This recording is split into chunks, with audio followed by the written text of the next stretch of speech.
Hi అండి, అందరికీ నమస్తే. నేను మీ రాజముంగర. ఈరోజు మన టాపిక్ కోతుల గురించి. 2 కోతులు జతైతే చాలు, ఎక్కడైనా సరే ఒకదాని తల్లో ఒకటి వెతుక్కుంటూ ఉంటాయి. ఇంతకీ ఏం వెతుక్కుంటున్నాయి? ఏముందండి, తలలో పేలు చూసుకుంటూ ఉంటాయి అనుకుంటున్నారా? అలా అయితే మీరు పప్పులో కాలేసినట్లే. కళ్ళతో చూసేవన్నీ నిజాలు కావు అని పెద్దవాళ్ళు అంటూ ఉంటారు. అది నిజమే అనిపిస్తుంది.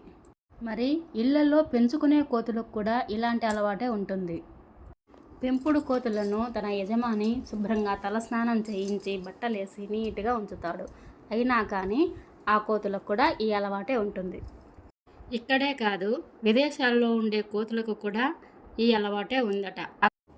అందుకనే కొంతమంది శాస్త్రవేత్తలు చాలా ఏళ్ల క్రితమే ఈ కోతులపై రీసెర్చ్ చేశారట. ఈ కోతులు పేలు చూసుకోవటం కాదు, ఇందులో ఏదో మర్మం ఉందని గమనించారు.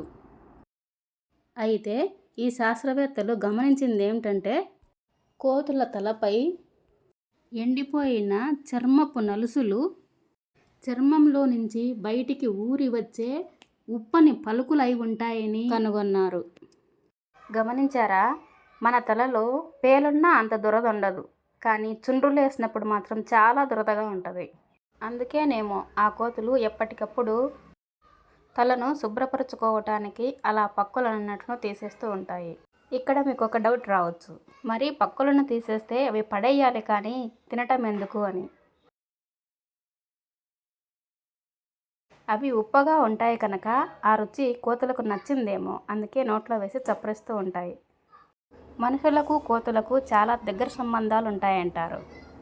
మీరు గమనించారో లేదో, చిన్న వయసులో చిన్నపిల్లలు స్కూల్కి వెళ్తూ ఉన్నప్పుడు బలపాలు తింటూ ఉంటారు.